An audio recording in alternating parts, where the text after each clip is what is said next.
Guasguen. La parole est à Monsieur Jacques Rabal pour 10 minutes pour le groupe radical, républicain, démocrate et progressiste.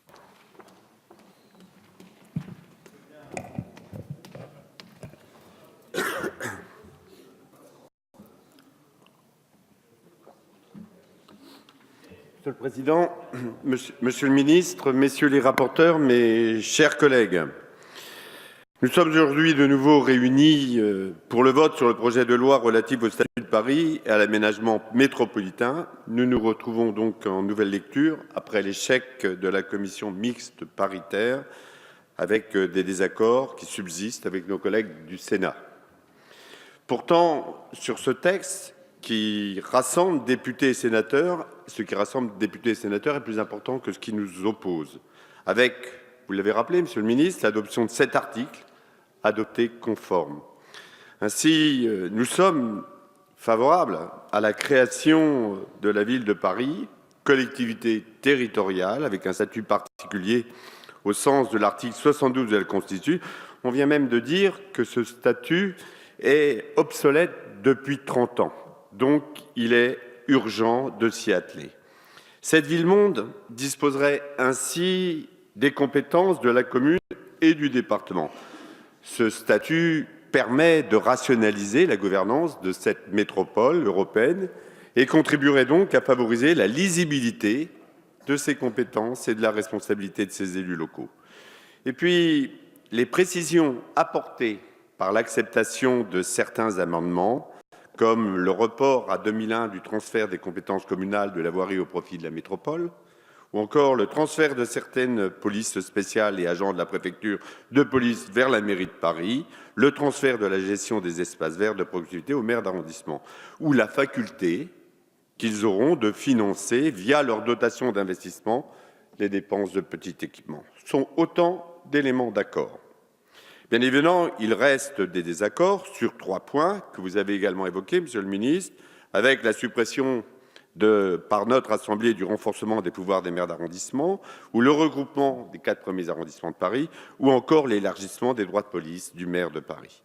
Vous comprendrez aussi la déception de certains de nos collègues que ce texte ne soit pas allé plus loin en première lecture, en refusant le report de l'élection au suffrage universel des conseillers métropolitains. Regret d'autant plus vif que le texte que nous avons voté en première lecture a inséré des nouvelles dispositions en matière d'aménagement métropolitain visant à revenir sur plusieurs scories contenues dans les lois de modernisation de l'action publique et d'affirmation des métropoles ou dans le cadre de la loi NOTRe. J'en reviendrai donc à ce stade sur les dispositifs intercommunaux et l'idée de métropole qui se développe. La mise en place de métropoles peut être un succès, à condition qu'elle soit bien préparée. Je pense à celle de Lyon, qui, grâce à un accord préalable concerté entre élus et administration, a été une grande réussite. Mais une intégration trop rapide, mal anticipée ou mal comprise peut manquer son objectif, comme c'était le cas pour la métropole Aix-Marseille-Provence. Pour notre part, comme vous le savez, Monsieur le Ministre, nous sommes favorables aux métropoles, à partir du moment où elles prennent en compte les territoires dits arrières, souvent ruraux, qui, eux aussi, ne manquent pas de richesse, même si ces zones sont d'une densité dispersée. Ce texte accompagne donc l'essor métropolitain en France au-delà de Paris. Et cette modernisation devrait embrasser l'ensemble des réalités de la France, c'est-à-dire pas uniquement les centres urbains, mais les zones périphériques et périurbaines. Après Saint-Étienne, Dijon, Toulon, eh bien nous espérons, dans le sud de l'Aisne, pouvoir nous engager également dans cette perspective de métropole avec nos voisins rémois et marnais. Comme vous pouvez le constater, nous ne sommes pas opposés à la fusion des départements en milieu très urbain, à l'exemple de Lyon et prochainement de Paris. Le groupe parlementaire auquel j'appartiens, lui, souhaite bien évidemment le département en milieu rural. L'échelon départemental n'a plus beaucoup de sens en milieu dense, mais il a tout intérêt à être renforcé en milieu dispersé. Il est la collectivité du milieu rural qui symbolise la proximité, et ça a été rappelé tout à l'heure, proximité et solidarité.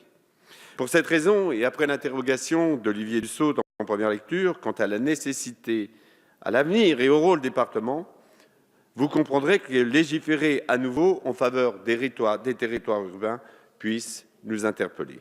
Nous connaissons, Monsieur le ministre, votre attachement au département. Et comme votre secrétaire d'État, Estelle Grelier, a pu le dire, il faut traiter la nature des territoires dans une vraie synergie de développement. Les territoires urbains et ruraux ayant tant à s'apporter pour concourir à l'intérêt général. Mais j'ajouterai volontiers qu'il faut prendre en compte également la diversité territoriale, et cette diversité territoriale vaut également pour la diversité des métropoles.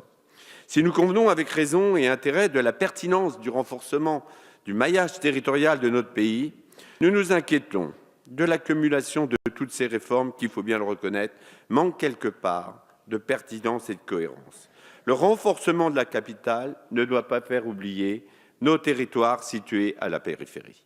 Comme nous n'avons jamais cessé de le dire, Paris est notre capitale, mais n'est pas la France toute seule. De nombreux exemples concrets alimentent au quotidien, pour moi qui suis un élu rural, cette inquiétude qui s'exprime dans nos nombreuses cérémonies de vœux, à l'instar, Monsieur le ministre, d'un sujet que vous connaissez bien, de la mise en place de la fibre. Les opérateurs mettent en place gratuitement la fibre à Paris, dans les zones denses, avec un retour sur investissement certain, mais dans la périphérie, dans le sud de l'Aisne, par exemple, malgré les soutiens financiers du département, de la région, de l'Europe, et de l'aide renforcée de l'État par la mission très haut débit, et grâce à votre intervention, je vous en remercie, il n'en demeure pas moins que les communautés de communes rurales sont amenées à financer 47 millions d'euros. Cette discrimination n'est pas acceptable. Les inégalités territoriales, à si peu de kilomètres, sont nombreuses. Je les constate aussi en matière de logement, de culture. Améliorer la qualité des transports avec la liaison Gare de l'Est Roissy, le CD Charles de Gaulle Express, c'est bien sûr et même indispensable pour les Parisiens et les touristes dans la perspective des JO de 2024 que nous soutenons avec force. Mais comment expliquer à nos habitants que pour cette infrastructure, l'État trouve 3 milliards d'euros et les moyens de les financer, alors que chez nous, on ferme des lignes et que le transport du quotidien souffre de nombreux dysfonctionnements qui trouvent leur origine par le manque de moyens financiers. Cherchez l'erreur. L'accessibilité des gares en Île-de-France, c'est une bonne chose, c'est indispensable. Et nous souhaiterions que ce soit aussi le cas ailleurs dans les zones périurbaines et rurales. Comment faire comprendre, là encore, à nos habitants que tout cela est possible en Île-de-France et pas dans l'Aisne, possible à Meaux, à La Ferté-sous-Jouarre, mais pas à Château-Thierry. Alors, comment ne pas comprendre, mais si c'est un peu loin de ce texte, le sentiment de déclassement qui envahit nos territoires ruraux. Et pourtant, nous sommes bien conscients qu'il nous faut une capitale moderne pour la France, à l'offensive, mais qu'il ne faut pas oublier ces territoires ruraux qui sont l'identité de notre pays et un atout également pour la France. Et je ne peux m'empêcher, bien évidemment, de penser à la fable de Jean de La Fontaine, du rat, des villes et des champs, que notre fabuliste, né à Château-Thierry, dans le sud de l'Aisne, en périphérie du Grand Paris. Ainsi, pour finir, et au-delà de ces quelques réflexions plutôt à côté de ce texte, je voudrais dire que cette clarification, cette modernisation sont davantage et une véritable normalisation de la spécificité du statut de Paris et du Grand Paris. Vous comprendrez donc que le groupe radical, républicain, démocrate et progressiste, dans sa majorité, votera en faveur de ce texte. Merci. Merci, monsieur le député.